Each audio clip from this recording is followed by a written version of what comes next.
नमस्कार, मी पंजाब डक. आज आहे 11 जुलै 2026.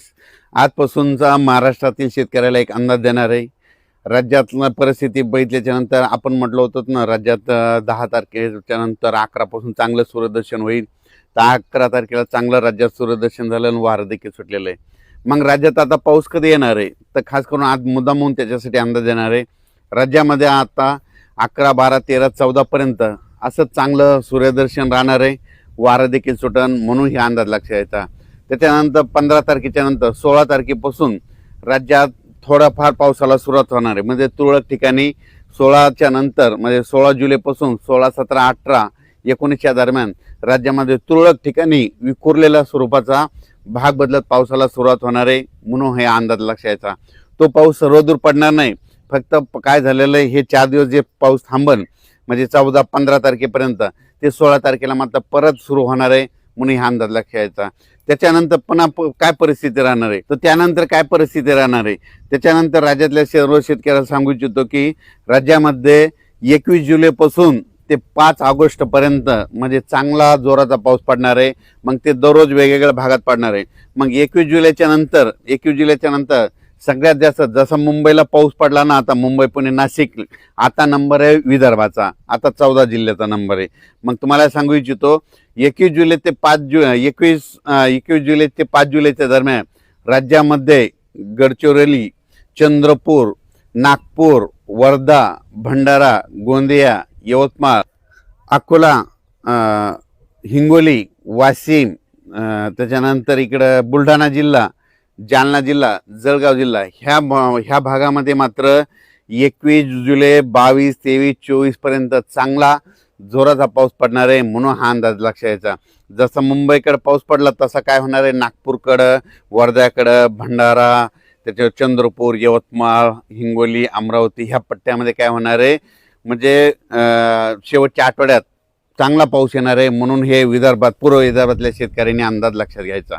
21 जुलै ते 5 ऑगस्टच्या दरम्यान विदर्भामध्ये चांगला पाऊस पडणार आहे. पूर्व विदर्भ आणि पश्चिममध्ये 6, 5, 11 जिल्ह्यामध्ये चांगला पाऊस पडणार आहे. म्हणून विदर्भवासियांसाठी आनंदाची बातमी.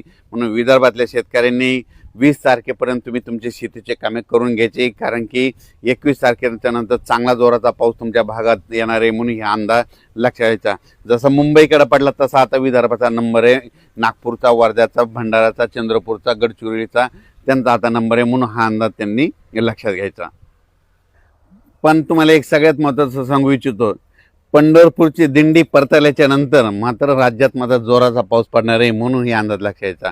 मग ते पाऊस कसा पडणार आहे, 27 जुलैपासून ते 5 ऑगस्टपर्यंत राज्यात मग जोराचा पाऊस सगळीकडेच पडणार आहे. म्हणून हा अंदाज लक्षात यायचा. त्याच्यानंतर सांगायचं झालं तर अहिल्यानगर जिल्हा, पुणे जिल्हा, नाशिक जिल्हा, तिकडं काय होणार आहे, 21 तारखेच्या नंतर चांगला पावसाला सुरुवात होईल आणि सरी मात्र पुणेकडं तिकडं सुरू होतील. म्हणून हे अंदाज लक्षात यायचा. त्याच्यानंतर इकडं सांगली जिल्हा झालं, सोलापूर जिल्हा झालं, लातूर जिल्हा झालं, धाराशिव जिल्हा झालं. जुलैच्या शेवटच्या आठवड्यामध्ये तिकडं पाऊस येणार आहे. तिकडे सध्या तरी असा मोठा पाऊस तिकडल्या भागात नाही. म्हणून लातूर जिल्हा, त्याच्यानंतर धाराशिव जिल्हा, सोलापूर जिल्हा, सांगली जिल्हा ह्या भागातील शेतकऱ्यांनी, बीड जिल्ह्याच्या काही भागातील शेतकऱ्यांनी लक्षात यायचा. आता हे जे पाऊस येणार आहे म्हणजे आता 21 जुलैपासून जे जास्त पाऊस फक्त आता पूर्व विदर्भ आणि पश्चिम म्हणजे 14 जिल्ह्यामध्ये जास्त पडणार आहे. म्हणून हे अंदाज लक्षात यायचा. त्याच्यानंतर यात्रा परतल्याच्या नंतर मात्र महाराष्ट्रामध्ये सगळीकडे जोराचा पाऊस पडणार आहे. म्हणून हा अंदाज लक्षात यायचा. म्हणजे 27 जुलैच्या नंतर राज्यात मग 27 जुलै ते 5 ऑगस्टच्या दरम्यान मग राज्यात सगळीकडे जोराचा पाऊस राहील. म्हणून हे अंदाज लक्षात घ्यायचा.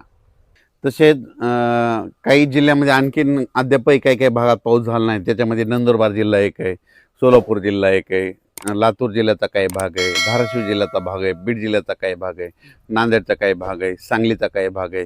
त्या भागात मात्र 21 जुलैपासून ते 5 जुलैच्या दरम्यान तिकडं देखील दररोज वेगवेगळ्या भाग, 21 जुलै ते 5 ऑगस्टच्या दरम्यान तिकडं देखील त्या भागात पाऊस पडेल आणि त्यांचे देखील पेरण्या होणार आहेत. म्हणून हा अंदाज लक्षात यायचा. नंदुरबार जिल्ह्यात देखील आता ह्या 15-16च्या दरम्यान म्हणजे 16-17च्या दरम्यान नंदुरबार जिल्ह्यात देखील पावसाला सुरुवात होणार आहे. म्हणून ह्या नंदुरबार जिल्ह्यासाठी आनंदाची बातमी. राज्यात मात्र 15 जुलै, 16, 17, 18ला विखुरलेल्या स्वरूपात भाग बदलत पाऊस पडणार आहे. सर्वदूर पडणार नाही. फक्त पाऊस सुरू होणार, एकदम असा बंद पडणार नाही म्हणून हे अंदाज खास करून अंदाज दिलेला आहे. कारण की प्रसारमाध्यमातून खंड असा शब्द वापरला.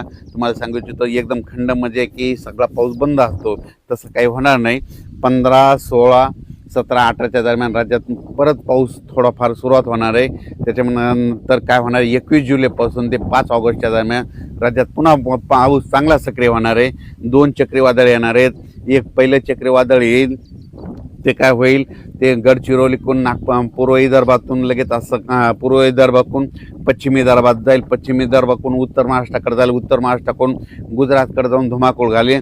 पण ते जात असताना काय होईल, महाराष्ट्रात मात्र पाऊस पडेल म्हणून हे लक्षात यायचं. काही भागात रिमझिम पडेल, काही ठिकाणी जोरात पडेल. म्हणून येते 21 जुलै ते 23-24 पर्यंत त्याचा असर राहील. त्याच्यानंतर परत एकदा पुन्हा आणखीन पाठीमागून एक लो प्रेशर तयार होईल आणि त्याचा पाऊस पुन्हा काय होईल 27 जुलैच्या नंतर ते 27 जुलै ते 5 ऑगस्टच्या दरम्यान ते पाऊस येईल. म्हणून हे अंदाज लक्षात यायचा. राज्यात एकदम सगळीकडे पाऊस असा बंद काय होणार नाही. राज्यात फक्त 4 दिवस म्हणजे आज 11, 12, 13, 14 पर्यंत राज्यात चांगलं